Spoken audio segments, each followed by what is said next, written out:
Hey guys, happy Sunday. Hello. Hope everyone had a great week. So, we are going to respect everyone's time. We're a little bit late tonight.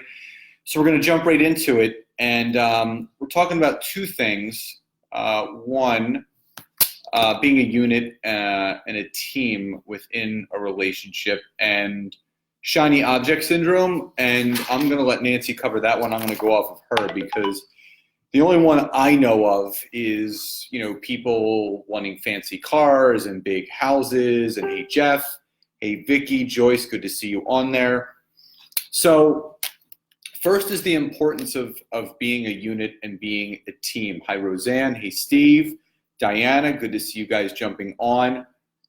And in any healthy marriage relationship, whether there's kids or not kids, it's so beyond important to be a team, to be a unit, to be one. And we talk about being individuals within the relationship, but just as important as it being individuals, it's even more, if not just as important as being a team and making decisions together, talking things out, don't speaking for on behalf of the other person.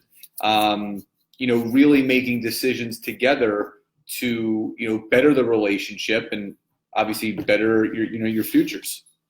Yeah, no, absolutely. I think just being on the same page and being a team is so incredibly important. It's actually one of the first things, Scott and we had our first date, and it was really funny. It was my first online dating experience. And I met with him and we sat down and, he had mentioned that he had been, married before and all this stuff. And I was just kind of I don't know if I was cynical or what, but I was just kind of why do people get married? What's the point? And Scott just basically opened the floodgates on just communicating how important it is to have, teamwork in a relationship and how when people get married, they come together as a unit and they basically become this one unit moving forward. And he was explaining, he's like, it's so beautiful because, you're both supporting each other and you're going towards this goal together. And it just, it totally changed. I mean, again, it was our first date and I'm like, whoa, okay. I wasn't expected to be okay, wow, this might be something I'm all about. But it was just really, really beautiful. And, I think teamwork is, I know it sounds silly, but teamwork makes the dream work. I 100% believe that. I mean, I feel like when I have down days and I have really rough days, instead of making me feel worse, Scott usually kind of listens to me and he'll kind of digest it a little bit and then help me out. And then the same goes for him. I mean, sometimes we'll both be in a kind of tough place and it'll be look, back away. I can't, I need to really focus. We both can't be in the weeds right now. Yeah, we can't both be in this place. Either you are or I am. Someone's got to choose to get out of it now because this is not going to work. It's almost like weather. It's seriously, it's oh, okay, I'm rainy and cloudy today. I need a little sunshine in my life. We can't be both rain and cloudy, but some days we are, but we're human beings. And I really do. I think the coolest part of being in a relationship and being with someone is actually having a teammate and having someone who can listen to, you and, help you through the tough times and help get your head on straight whenever you're thinking crazy or, just vice versa. Well, I think we're a rare case because we're two inspired entrepreneurs that are going after some serious goals. And we love Chris Harder's For the Love of Money podcast, and him and Lori do episodes together. And basically, they were talking about they were just doing a Q&A between the two of them. They didn't know what each other was going to ask the other. And, Lori asked Chris, what do you do in a situation when you have an unsupported spouse? Because our followings are a lot of entrepreneurs, a lot of network marketers, and you hear it a lot.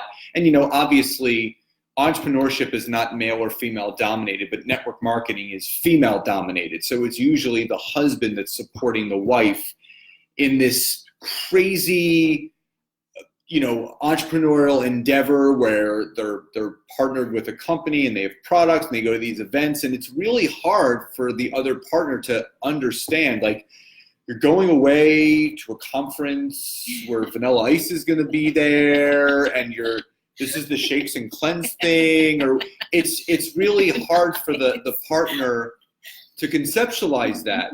And, you know, Chris said that the best piece of advice that he would give someone that's in a relationship where the husband or wife is running that entrepreneurial business solo is show that other person how serious you are. Don't just say that, hey, I'm going to grow a business from home.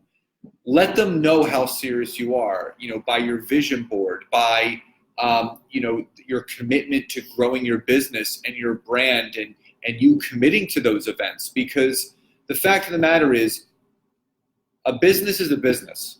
Whether you work for someone else, or you work for yourself, or you partner with a network marketing opportunity, and that's your business, it's serious on all levels. Because I always use the example, if the husband or wife had a regular corporate job that required them to travel all the time, and that spouse came home and said, listen, honey, I got to go away from Thursday to Sunday. I got a big corporate event, you know, up-to-date trainings. You know, we got to go over some more, you know, educational type stuff.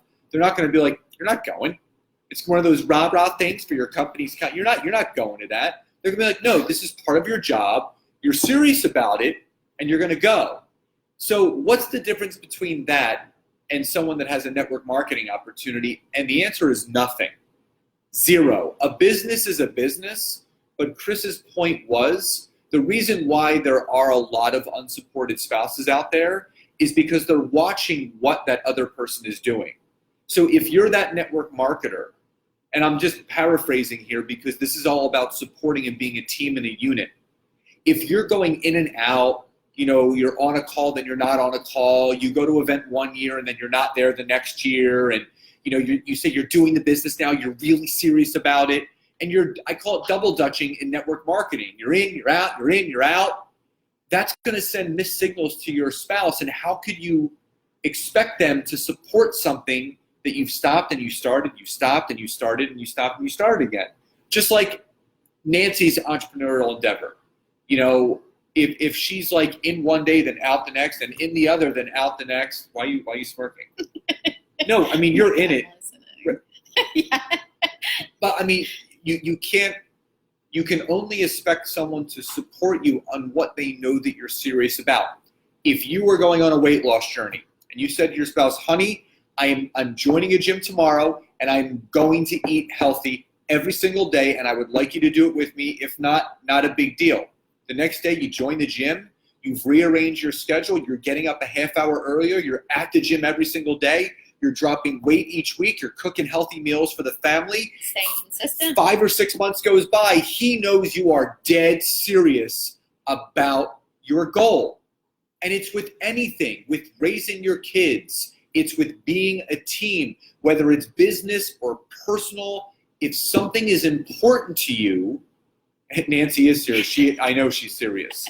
If something is important to you, you will let your spouse know, not by your words, but by your actions. Yes. And so what Scott touched on is, I actually wrote a blog post on it last week on our website, and it's called the shiny object syndrome.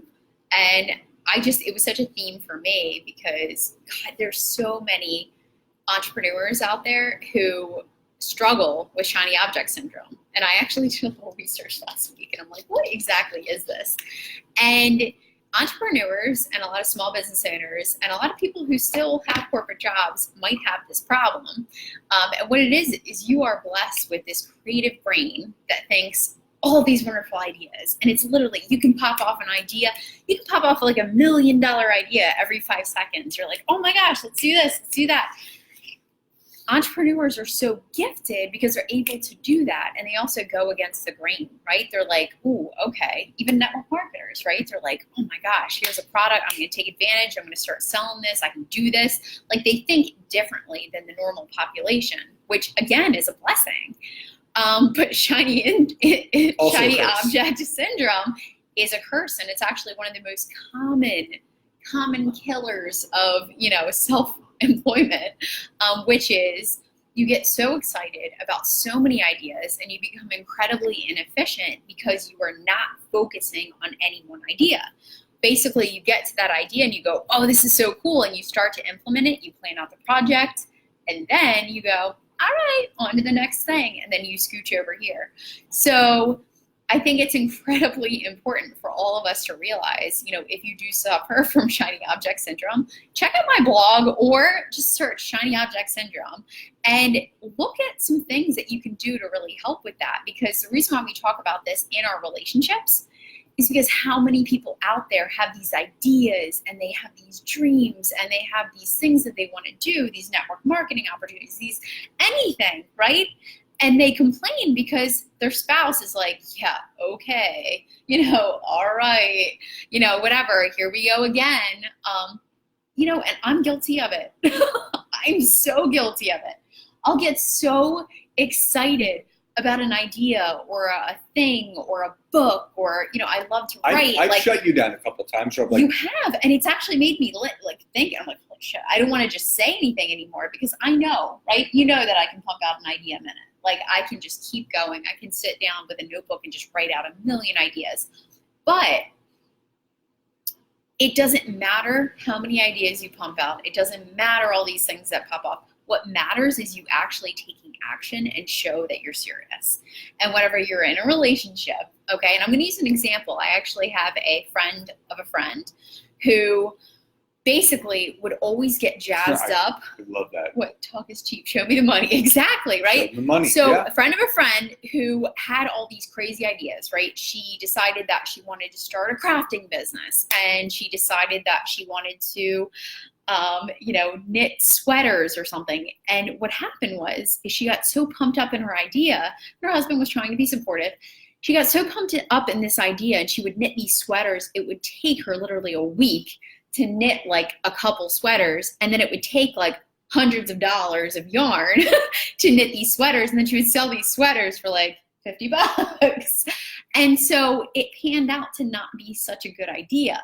So then we go down this road again, and this same person, again, God bless, like I'm so happy, that she's, gung-ho, but like second idea was, okay, she wanted to start a soap business and she wanted to start making soap and she did all this stuff, and then she had no plan to actually market it. So it's like she wasn't thinking through the ideas, and her husband wanted to be supportive, but he was like, dude, come on. I need you to think this out. I need you to be serious. Like, I need you to really, really hash this idea out.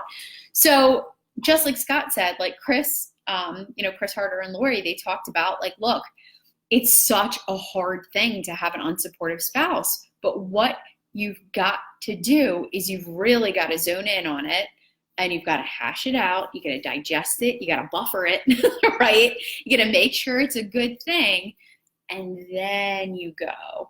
And, honestly, they talk about, in fact, I read about a woman. It was actually a woman I connected with on Instagram.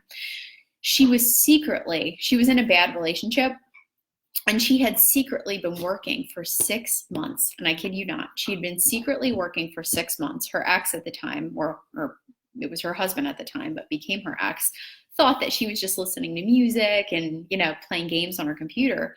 She was literally building an empire on the computer. She was building her brand. She was getting emails. She was marketing. She was creating a whole network behind the scenes.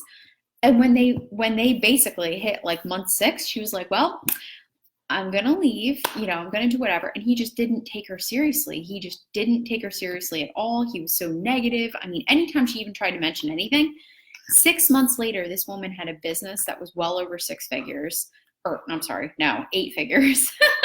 She was insanely successful with all these things that she had built because she didn't have the support of her spouse.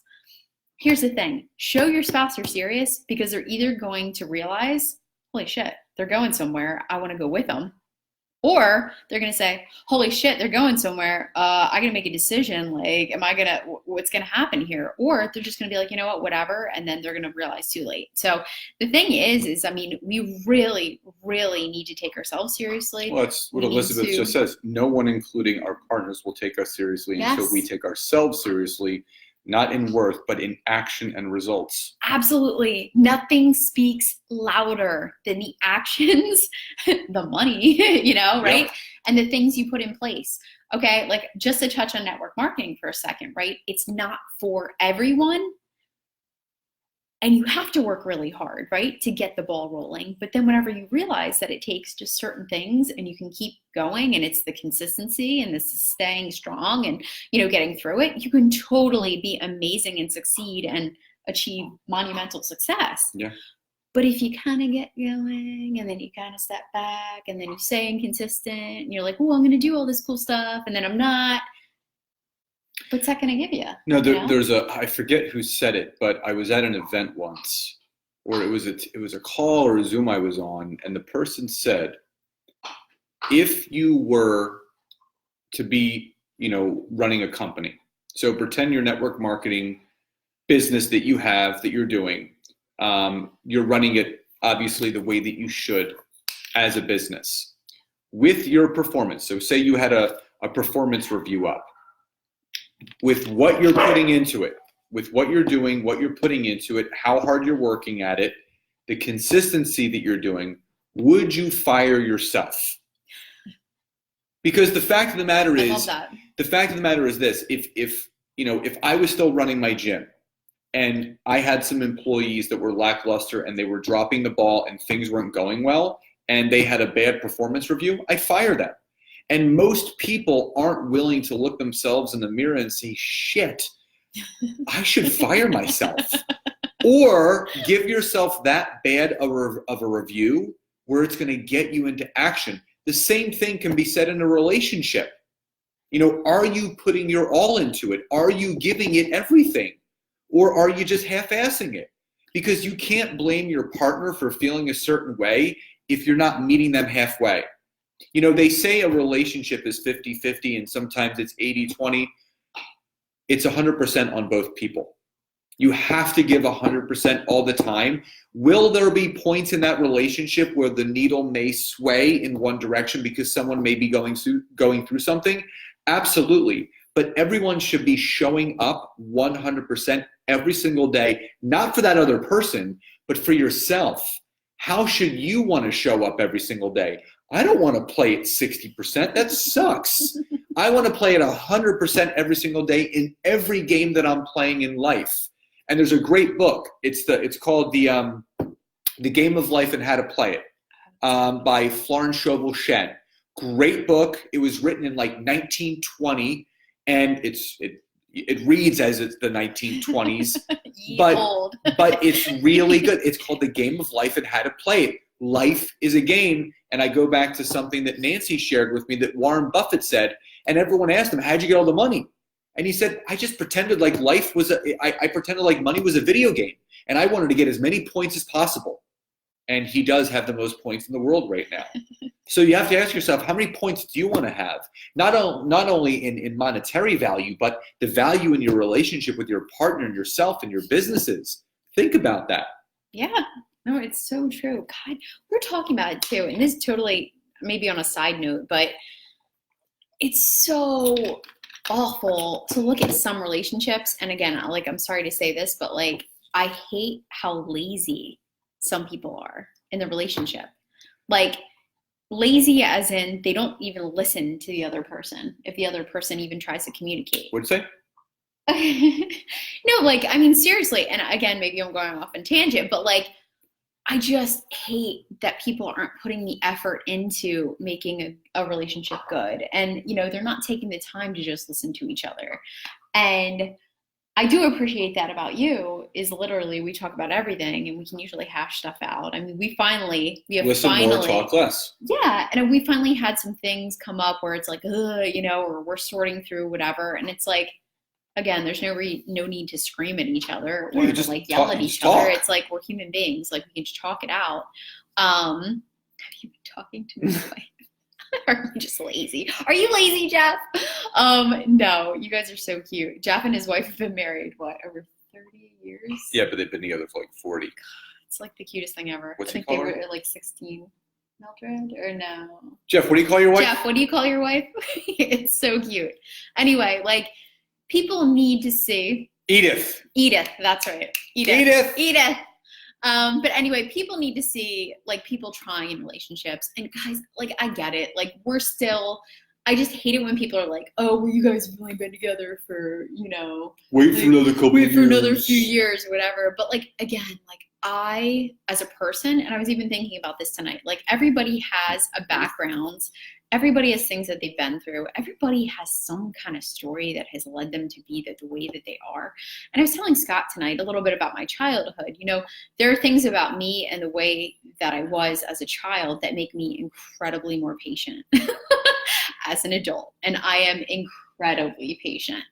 There are things that probably would twerk somebody up and, make them, go off the handle, but things just don't faze me as much, right? Like I don't go like this. I literally am like, yep, okay.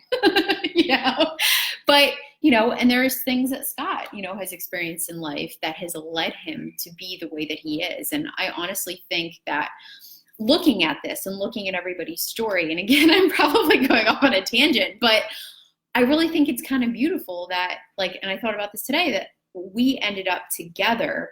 And I don't think at different points in our life, we would have been able to be as good as we are now. I don't think there's any way that it could have happened.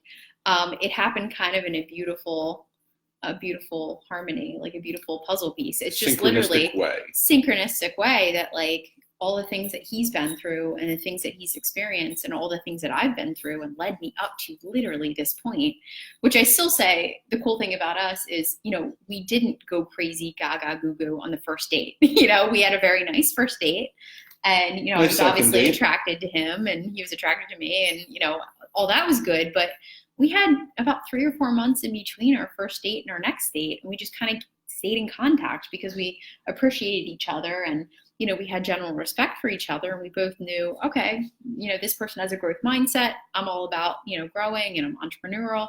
And it was pretty cool. And it didn't feel so lonely anymore, right? That someone was out there that had those same thoughts. Yeah. I mean, not to cut you off, but entrepreneurship. An entrepreneur is it's a lonely place to be. I mean, when you run a virtual business like we both do, it's a lot of sitting down at a desk and, there's days where we'll run out to Whole Foods for dinner and I'm like, oh, this is what outside looks like. Cause we've literally been sitting. My butt hurts. Yeah. I remember I had bruises on my butt cheeks and I didn't know what it was from, but it was because I was sitting so much. And get excited, Jeff. I got all kinds of email templates for you. Side note. I've been busy. But outside of that, it takes two to tango in a relationship. And I think that's also why we feel so humbled and blessed to have found each other, because I don't know how many other people could stand us for how we work. No, it's no joke. If you had a video camera on us and we had our own TV station, one, you'd be bored. Two, you'd be like, oh my God, this is what you guys do. Everyone sees the front end of how Nancy and I do our stuff. But the fact of the matter is there's so much that goes on behind the scenes of what we do, content writing and email campaigns. And it just, but that can be said for anything in a relationship, like with a husband and a wife, everyone sees what's right here, but there's a lot of work that goes into making the relationship work emotionally, physically, sexually, spiritually. All of those things need to be worked on, just like anything else that's important to you. And I guess the bottom line of tonight's talk is that if your relationship with your spouse is important enough to you, you will do whatever it takes necessary to make it work. You will keep the lines of communication open. You will listen. You will talk less and listen more. That's key. And you will hear what your partner has to say. And for the partners that, maybe you're not being supported the way that you are wanting to, we're not pointing fingers here, but if there's a common theme of why you're not feeling supported, and if it is business related, if it is entrepreneurship related, show your partner how serious you are. Let them know. Show them. And exactly what Elizabeth said, not with your words, actions. And this is, my mom used to always tell me, actions speak louder than words. Don't tell me, show me. Do you want to? Yeah. So anyway, We planned on jumping on here really quickly, and that never happens. So 25 minutes later, here we are. But either way, really ask yourself, are you suffering from shiny object syndrome? Are you not being a team player in the relationship? And, is there an open conversation that needs to be had? And again, there are definitely going to be conversations that you have with your spouse or your partner, whoever you're with, that absolutely suck. And you're not going to want to talk about it. But holding it in and pushing it down where it explodes in some stupid nonsense where a handle breaks on one of the bags from the grocery store and it was really something that happened 2 months ago, that didn't happen. I'm just giving an example of how stupid stuff happens. But either way, talk less, listen more, and let that person know in your life if you're frustrated because you don't feel like you're being supported. Take massive action and let them know how serious you are. All true words. Do you want to end with anything? Or? No, I think that's good. Love being a team with Steve. Absolutely, Love Lori. it. I love that too. Actually, yeah. How about I'll end on that? Yes. Thank you for sharing, Lori. More people need to talk about it. Please be role models. We need more role models. No, I mean I work with Lori and Steve. Correct me if I'm wrong. They have 8 kids. What? Lori, just type Y, What? Y or yes in the chat box. Because I just started working with them. Wow. We had our first session last week. Amazing couple. They have 8 children, I That's believe. I don't amazing. want to expand the number. It might be less. She's like. But I remember gotta when be I remember when they told me how many kids they had. I was like, and they made time to get onto a 30-minute Zoom before all of the chaos ensues every single day. So, Lori, just type in there if I'm right, yes or no, if I'm right with 8 kids. But whatever it is, they have a lot of kids, and they make it work because they're a team. Everyone takes the responsibility. You got to help each other out. Holy crap is right. Yes, 8. I was right. They have 8 children. Now, Lori, while you're on here, what are the age rate? How old is the oldest and how young is the youngest? Because this is going to tell you Oh wow. what they have to deal with because, they could have a kid that's in their 20s, didn't give birth to any. But so they've adopted 8 kids. Amazing. That's amazing. So, Lori, how old is the oldest and how young is the youngest? Yeah, Because, you want to talk about an age range? 8 kids? There could be a goodness. 10 or 12-year gap between there. But that just shows you how serious somebody is about what they're looking to achieve. They don't let kids or family become a distraction. It becomes their motivation and their drive to succeed in what they're looking to. So that's just awesome. Yeah. So that makes me think of the quote. Actually, I posted it a while ago on my Instagram. I think it had Leo DiCaprio or something sitting there. Wow.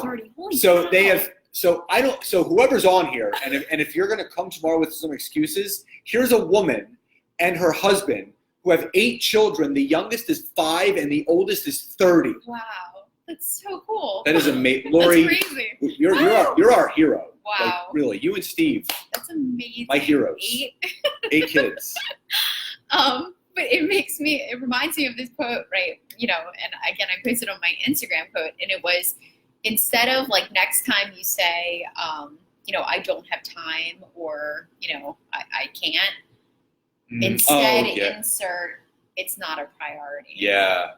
So, next time you go to say, oh, well, I don't have time, or, oh, I was so busy, instead insert, It's not a important, and priority. it'll turn the mirror around on you like that. Like if you have to do something for your business or your partner, your spouse, and you're like, well, I'm too busy, I got to do this. Then you say, no, that's not, and they're like, no, that is important to me. It really makes you stop dead in your tracks and really turn the mirror around to show you what you are and are not serious about in the relationship. That's Wow. great. And Lori, I got to give it to you. Yeah. That's amazing. Standing ovation. Kids. Woo! All right. Anyway, if Lori doesn't get you fired up that she's got 8 kids, youngest being 5, oldest being 30, and they have no excuses That's so great. whatsoever, I don't know what will. But anyway, remember, Don't get caught up in the shiny object syndrome. Talk less, listen more, be a team, be a unit, Yes. and show your partner how serious you are in every and all aspects of your life. We love you so much, and we will see you next Sunday. Have a great evening. Bye, everybody.